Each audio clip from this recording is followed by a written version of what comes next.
Olá, meu irmão, minha irmã. É o programa Voz da Igreja começando mais uma vez. Obrigado por estar conosco neste horário, neste canal.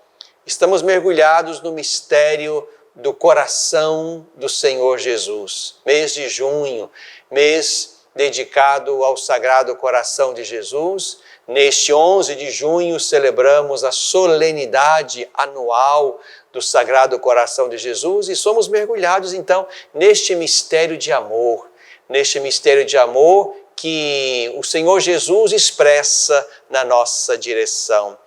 Tendo amado os seus, Jesus amou-os até o fim. É assim que lemos no início daquela ceia no quarto evangelho. Este coração amoroso de Jesus, do qual brotam sangue e água, Eucaristia, batismo, neste mistério aí de amor, nós somos imersos. A nossa fé nos põe dentro desse mistério e nos faz sentir-nos profundamente amados.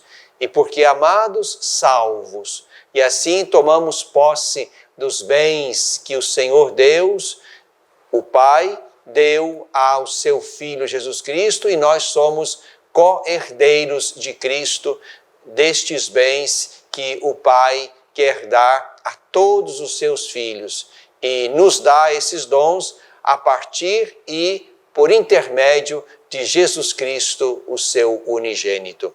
Vamos nesse mês de junho, vivendo e crendo nesse amor que nos amou até a cruz, vamos então meditar mais uma vez a palavra de Deus.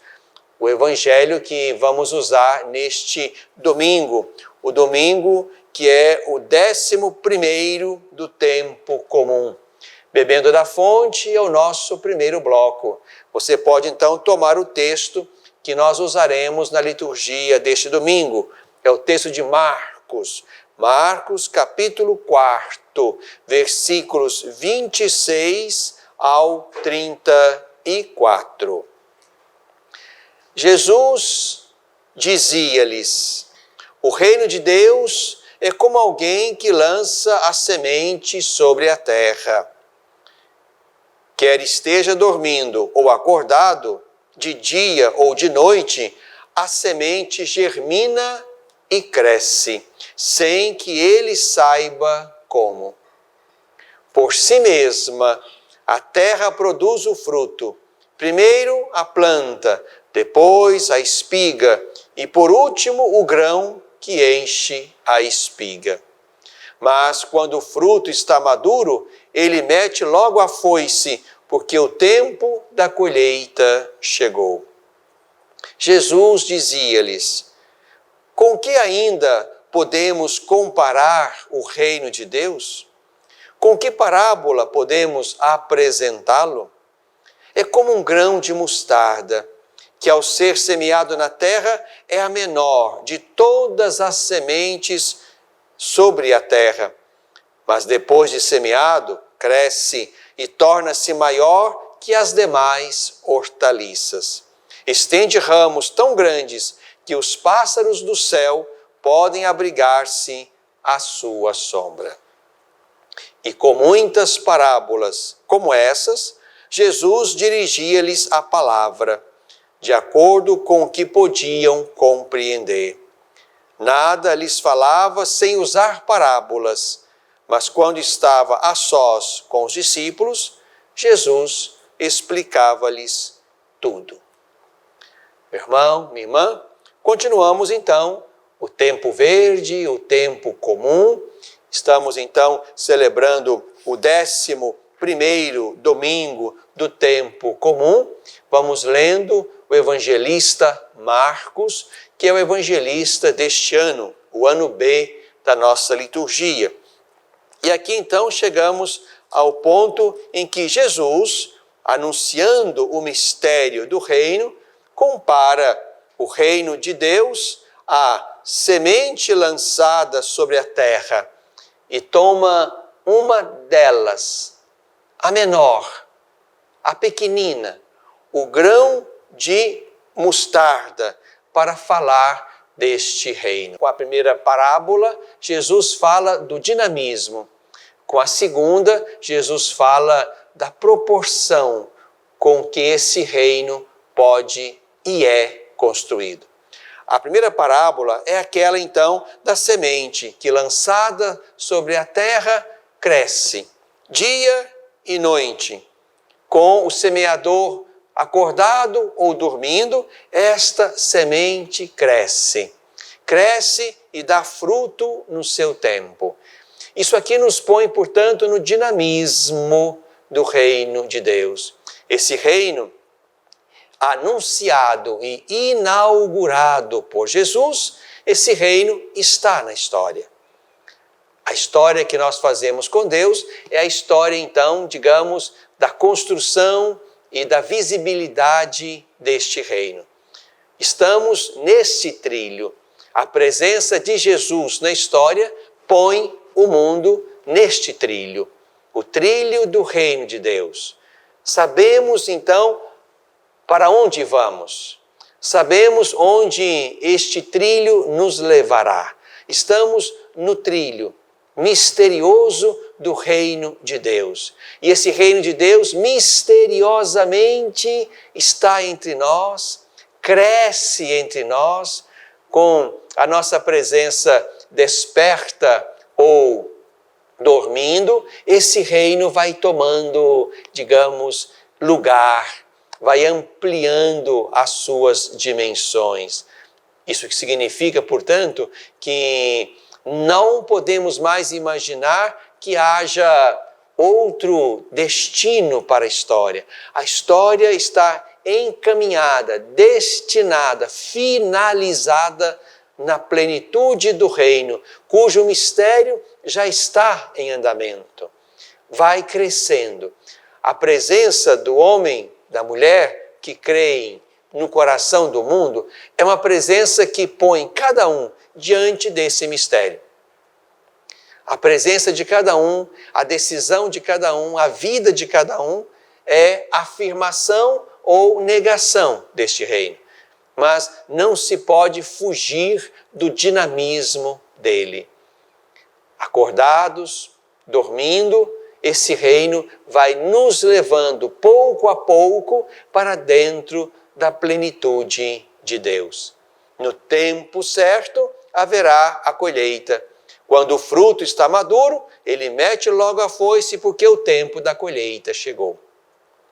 Enquanto não chega o tempo da colheita, eu e você somos chamados a zelar para que este reino vá ganhando proporção, visibilidade, dimensão no meio de nós. O reino de Deus, para usar a expressão de Marcos, não é alguma coisa para depois, para longe. O reino de Deus já está. O reino de Deus já está no meio de nós.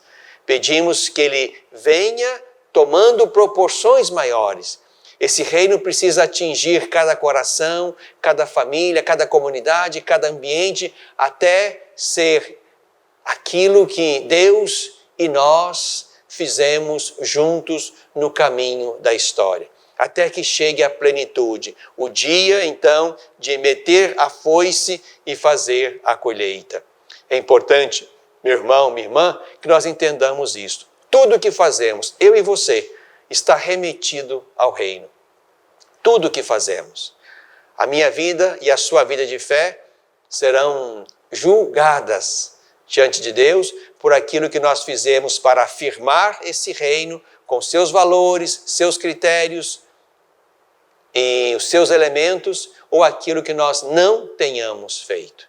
Esse reino é um mistério que nos envolve a todos, de dia e de noite, acordados ou dormindo. Esse mistério é aquele que envolve completamente nossa vida, nossas decisões e os nossos caminhos.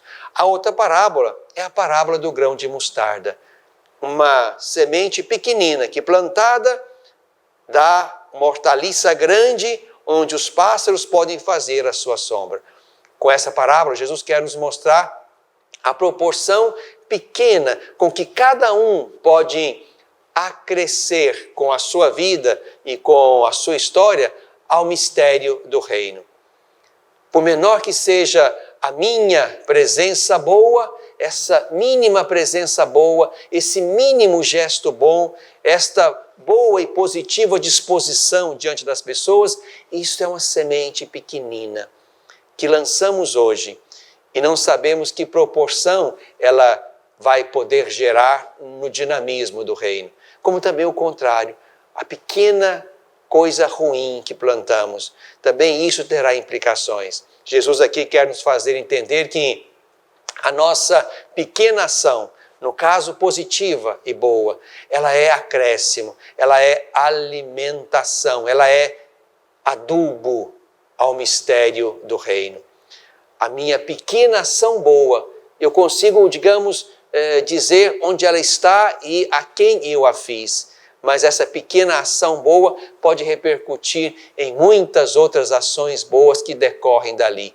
O que aquela minha ação gerou no coração do outro, o que aquela minha ação gerou no meu coração, isso vai repercutir, não é, em relações minhas com outras pessoas, em relações daquela pessoa a quem eu ofereci um pequeno gesto bom, com as outras pessoas com quem aquela pessoa que eu atendi com amor, que eu cuidei com amor, vai poder gerar para relações novas que ela haverá de realizar. Portanto, percebam que a minha ação boa repercute em mim, repercute no outro, enquanto ela é boa, enquanto ela é positiva, enquanto ela está em comunhão com o mistério e com o reino de Deus, isso vai crescendo e repercutindo. Eu sei onde é que está a minha primeira ação, a minha última ação, ou o último efeito daquela ação, eu só vou perceber no dia do juízo final, quando o Senhor Deus vai me fazer perceber o primeiro e o último ato, o primeiro e o último efeito da minha vida. Que seja assim. Valorizemos então as pequenas coisas boas, de modo que por elas também possamos construir pouco a pouco o mistério do reino que vai crescendo pela minha e pela sua presença fecunda e fiel a Deus na história.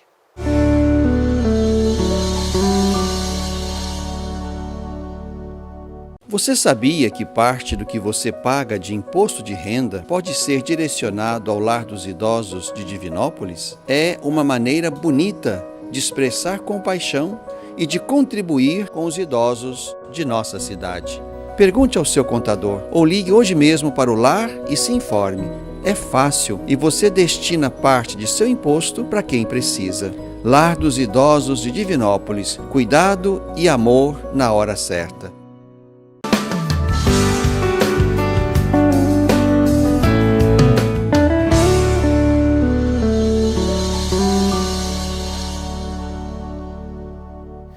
No coração deste tempo, este é o nosso segundo bloco.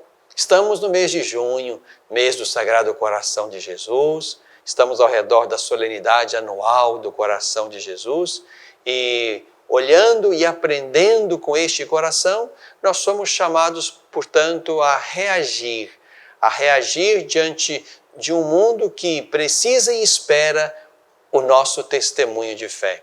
É por isso que nós rezamos uma bela jaculatória que faz parte do nosso caminho espiritual. Jesus, manso e humilde de coração, fazei o nosso coração semelhante ao vosso. É isso que queremos, que o nosso coração humano seja semelhante àquele coração humano e divino de Jesus.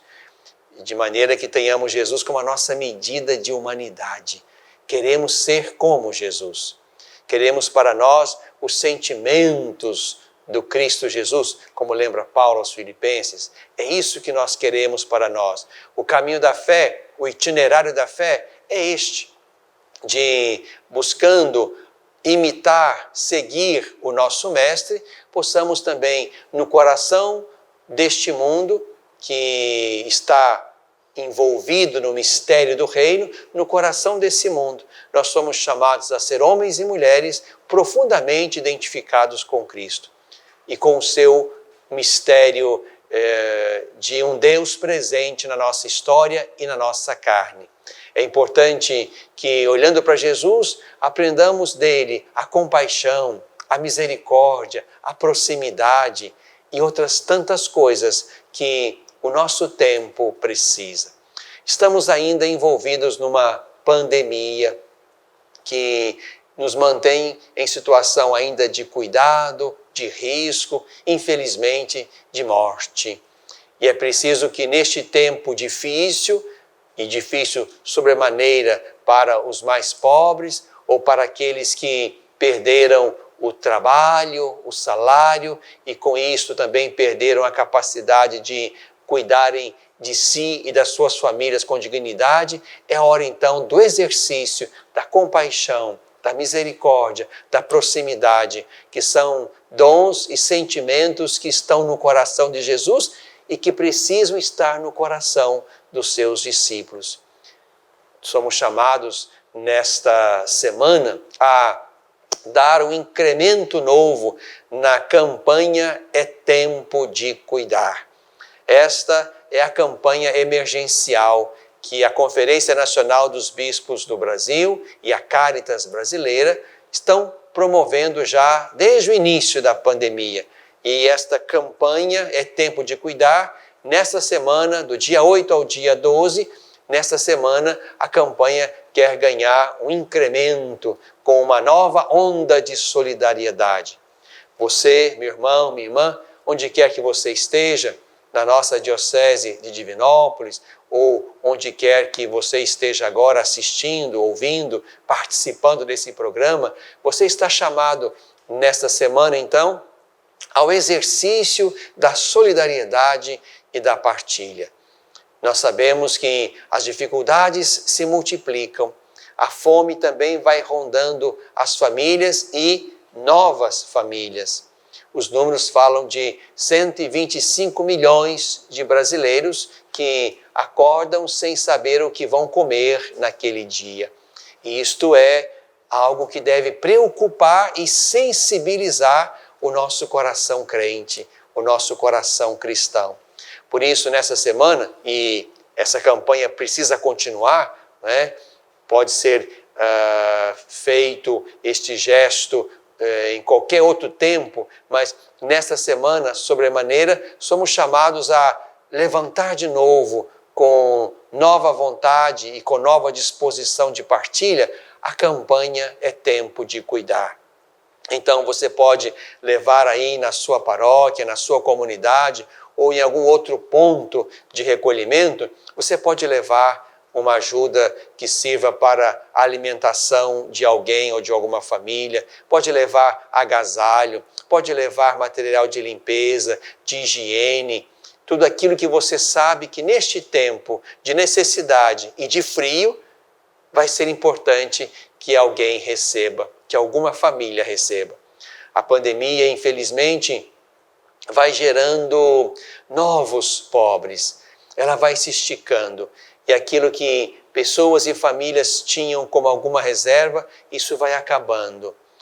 E se ajunta a isto, né, a dificuldade que a pandemia vai gerando, e essa dificuldade se expressa também na perda do emprego e do salário, e nas dificuldades para entrar numa economia informal que também já está saturada pela presença daqueles que já tinham este lugar como o lugar do seu sustento e das suas famílias. Então, vivemos um tempo crítico onde a caridade cristã, a solidariedade evangélica pode ser um remédio importante que vai ao encontro de muitas famílias e pessoas que precisam, nesse momento, da nossa ajuda.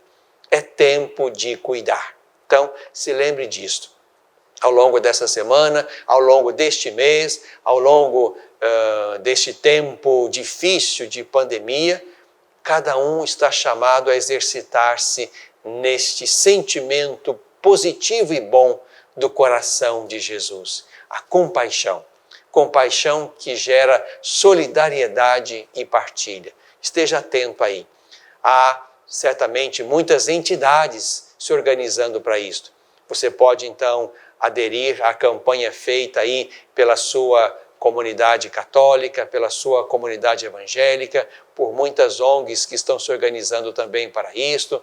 A Cáritas diocesana, a Caritas regional, a Caritas nacional, são organismos, gente do bem que está tentando recolher e distribuir a quem mais precisa, neste tempo de pandemia e de frio, aquilo que a nossa caridade cristã pode oferecer como uma maneira de enfrentamento desse tempo difícil. Mas há uma segunda coisa importante, que neste mês de junho, quero também convidar você a participar. Nós estamos nos preparando para a Assembleia Eclesial da América Latina e do Caribe. O que é isto? O Papa Francisco, quando foi interrogado acerca da possibilidade de se realizar mais uma conferência dos bispos da América Latina e do Caribe, a última foi em Aparecida, em 2007, e foi a 5ª conferência do episcopado latino-americano e caribenho. Questionado, o Papa preferiu não fazer uma outra conferência, mas fazer uma assembleia eclesial, uma assembleia da igreja, de modo que a América Latina, mais uma vez, não só a partir dos seus pastores, mas também a partir da base, a partir das comunidades, a partir de cada coração, essa assembleia pudesse então capturar, ler e responder às grandes demandas da igreja neste tempo aqui na nossa América Latina e no Caribe. Então estamos no processo em que, dentro desse caminho da assembleia eclesial, as pessoas, as comunidades, os grupos podem ser ouvidos. É o momento da escuta. E quero então convidar você, sobretudo, se for possível, se unir ao seu grupo, para que seja também, digamos, a participação não só sua individualmente, mas do grupo ao qual você pertence aí na sua comunidade, um grupo da igreja, também um grupo do qual você participa aí na sociedade civil, um grupo que quer levar a sério aquilo que a igreja pode e deve fazer neste tempo. Quero convidar você então a responder a este questionário que vai ser o ponto de partida para a realização desta Assembleia Eclesial que vai acontecer no México, com alguma presença lá de irmãos e irmãs que vão se ocupar da dinâmica da Assembleia e que também vai ter presença virtual de homens e mulheres, ministros ordenados e leigos e leigas, também desta América Latina extensa. Isso será em novembro. Mas neste mês de junho, tínhamos antes até o dia 30.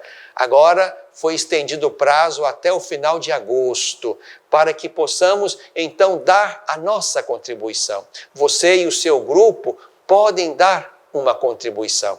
Então, queria pedir a você que depois acesse o site que está aqui na base do seu visor para participar da resposta que o seu grupo também vai dar às questões apresentadas para a Assembleia Eclesial. São vários temas. Você pode responder o questionário inteiro, você pode responder a parte do questionário que toca a sua pastoral, o seu movimento, o seu grupo, o seu interesse. O importante agora é que possamos escutar a base, possamos escutar os grupos, possamos escutar as novas comunidades, possamos escutar a igreja que é convidada a reagir, a pensar-se a si mesma, a dizer algo sobre si mesma. Então participe, visite aí esses sites. Há um site em espanhol e há também um site em português. É importante que você então acesse, responda às perguntas do questionário que está lá e assim ajude a construir o processo de escuta deste momento importante de vivência da sinodalidade da nossa igreja. Sinodalidade é dar a cada um o direito e a possibilidade de falar, de participar, de acrescentar elementos a este momento importante em que vamos avaliar o caminho da igreja, o caminho da fé, o caminho da construção do reino aqui na nossa América Latina e no Caribe. Participe.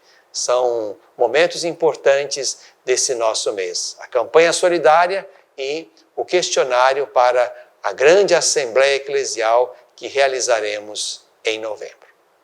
No coração deste tempo.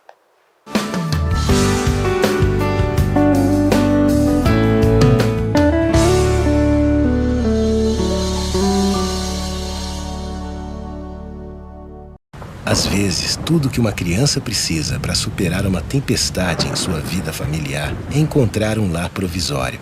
Uma família que a acolha por um tempo, enquanto sua própria família se reestrutura para recebê-la de novo. Essa é a proposta do Serviço Família Acolhedora. Transformar as dificuldades de hoje em possibilidades de futuro. Serviço Família Acolhedora. A tempestade passa, a vida continua. Participe e faça a diferença.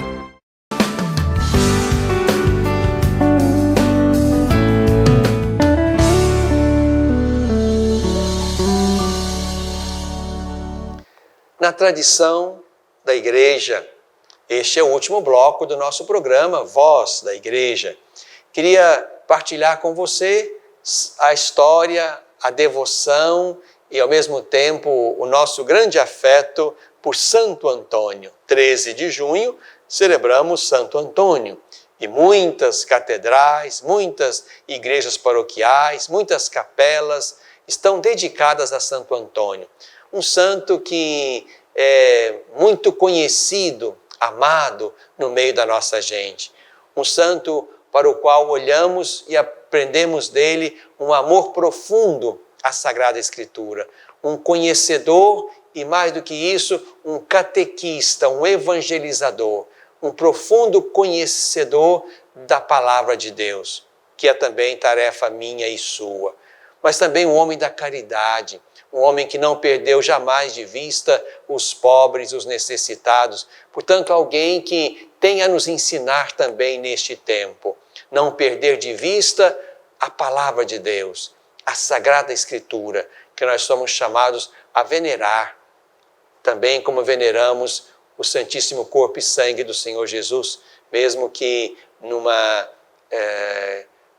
graduação diferenciada desta veneração, mas somos chamados a também colocar o nosso olhar reverente e reconhecido diante da Palavra de Deus, pela qual Deus continua falando à amada esposa do seu Filho Jesus Cristo, como nos ensina o concílio. Santo Antônio nos ensina esse amor à Sagrada Escritura e nos ensina também esse amor aos pequenos, aos pobres, aos vulneráveis, a quem ele dedicou um amor especial. Por isso, quero aqui saudar, abraçar, agradecer as comunidades que, olhando para Santo Antônio, que é o padroeiro delas, vão fazendo esse belo caminho de amor à Sagrada Escritura e de amor aos mais pobres. Também quero pedir a Santo Antônio, neste último bloco, que acompanhe aqueles que se preparam para o casamento, para o sacramento do matrimônio. É considerado o santo casamenteiro. E é importante que, de fato, vivenciemos o matrimônio como uma verdadeira e bela vocação, um chamamento. Deus chama aqueles dois para a experiência do amor fecundo, do amor conjugal, do amor que gera famílias novas. Que Santo Antônio, então, ajude cada jovem, cada pessoa humana a crescer no discernimento desta vocação e assim possa avançar na direção de um futuro feliz, marcado por uma vocação que realiza profundamente aquele homem, aquela mulher. E essa vocação vivida com plenitude é também um meio importante e fecundo de fazer crescer o reino de Deus nos corações, nas famílias, na sociedade. Santo Antônio, rogai por nós. Na tradição da Igreja.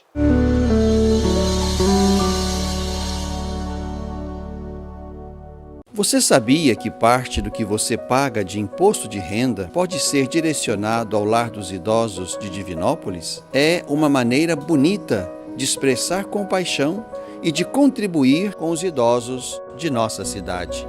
Pergunte ao seu contador ou ligue hoje mesmo para o lar e se informe. É fácil e você destina parte de seu imposto para quem precisa. Lar dos Idosos de Divinópolis. Cuidado e amor na hora certa.